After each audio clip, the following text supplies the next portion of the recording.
Hello. I've just had the pleasure, or actually extraordinary disquiet, of reading Niall McLean's new book, uh, The Shock Doctrine. And it looks at Milton Friedman's techniques in increasing the economy for a handful. It also talks at great length how shock doctrine uh, can make us totally disoriented so that we can succumb and have our control usurped by our government. And I was thinking, after reading about all the CIA and the McGill tests and laboratories, and Dr. Ewen Cameron and his disgusting research and tyranny in Montreal regarding some psychologically damaged patients who came away from his facility much worse than they ever went in, uh, made me start thinking about childbirth and what we do to grab at women when they enter the hospital.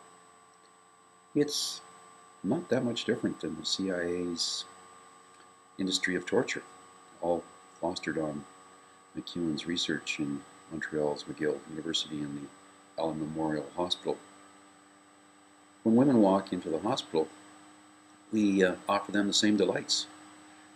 We depattern them, we disorient them, we deprive them of food, we deprive them of water, we deprive them of their dignity, we strip them down, give them gowns with no backs. We distress them by not giving them the information when they need it, not being available to them when they need us. We disorient them by changing shifts regularly and food times and delivery times, and our ability to be attentive to their requests based on our shift requirements and available staff. Sleep deprivation. We inflict pain on them. We drug them. Back to inflict pain, we stick needles in them, start IVs, stick monitors in every available orifice, and without a lot of consent, without a lot of information, without a lot of informing, we just sit back and become children, which is pretty well how the torture works. So that when the God in green comes in, we treat them like the father figure. We give them carte blanche to do what's necessary to make us well, because here we are in the hospital, diseased with ailments called pregnancy, which in the rest of the world is seen as a miracle of nature, not as a disease deserving of drugs and everything else that we seem to do to women in a hospital. We don't let you have water, we don't let you have food, we stick you with an IV, so we're ready when we need to give you a C-section. Isn't that kind of like putting Band-Aids on you before you get in your car because you're going to have an accident? Yeah, I'd prefer a seatbelt, maybe, but I don't want to be drugged and I don't want to be Band-Aided for preparation for the ride to the hospital. I'd like to think that that won't be necessary. However, we prepare for all the worst, and we prepare for it right away, because we know based on a 33% C-section rate, it's going to happen, because you're not going to do well in the hospital. Your primitive brain will short, and your body will succumb to our control, much like torture in Guantanamo Bay.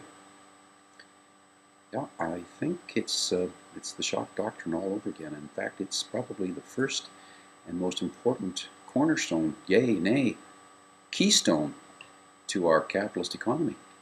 If we can take and wrestle control from new, young, or old mothers at their most vulnerable time and disorient them, deprive them, depress them, depattern them, disorient them, inflict pain, sleep deprivation, sensory deprivation, isolate them, they become our puppets and do what we tell them to do. We put them on the path to pharmacy, the #2 profit center on the globe, only next to war. And the two of them really are a handshake away. All based on what happens in our most important and vital time of life, the first hour of birth. We get in there, and we separate mother and child. With 90% of mothers and babies drugged when they meet each other, they suffer horrendous harm, and most importantly, they don't recognize each other. They don't recognize the voice, the touch, the smell, the pheromones, and they don't even want to hold their children because they have the intelligence to realize that in a drunken stupor they could drop them. So they don't get any of the warm fuzzies that they need to kick in their hormone, prolactin, which kicks in milk, kicks in the mothering instincts, all the things that nature has provided for our survival. So if we can get in there at the right time, we can create some pretty competent consumers who spend the rest of their life filling their face on fast food and trying to fill their hearts, fill the holes in their hearts that are left there by the alienation, isolation, the abandonment, the rejection at birth.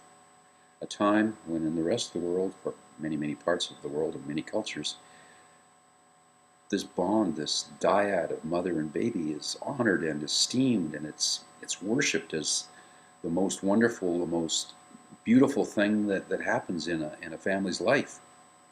And what do?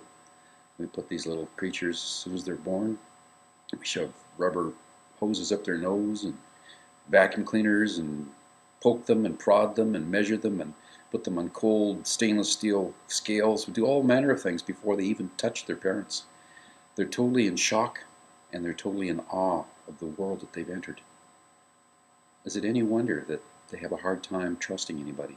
Is it a wonder that they take to drugs? Is it any wonder that many, many of their mania and schisms are born out of their birth? But it's great for the economy. It is a lifelong pension plan for professionals. Can we really afford to give it up? Or can we afford to continue? Because based on the survival of the fittest, the way we're going, our chances of survival are diminishing daily. We're getting smaller brain sizes. We're becoming incompetent. Our self-esteem is lowering. We're becoming easily and quickly manipulated by the 10% that make the money off the 90% or the backs of the 90% who provide it. So it's time we stopped. It's time we looked at what we're doing and what our policymakers are doing, and do we want to be part of it? I wouldn't be caught dead in a hospital. That's where many of us succumb. Do you want to be one? Do you want your child to be one? If not, do something now. Educate yourself, learn the science, and pass it on to our policymakers who spend more of their time taking meals with lobbyists than making wise decisions and policy decisions that keep people in the front and profit behind. Profit is our biggest motivator, not people or prudence, and we have to stop that. We have to stop it now. And I'd really like your help.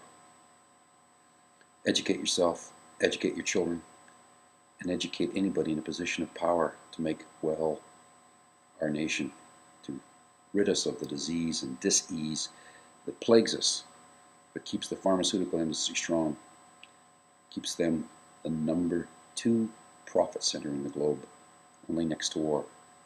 And war is $100 million each and every hour. When mothers and babies are bonded, and that attachment is suffused with love, do you really think that they would ever allow their children to put on a uniform and go to a war, a senseless war? I mean, has there ever been a war that made sense? No. We look back after wars, we look at the history of Vietnam, Korea, etc., etc., etc., and we all agree it was senseless. There's never been a point except to make money. So would we let our children go to war if we know what's going on, if we know the truth? So inform yourself, find the truth, and pass it around. Thank you. God bless you.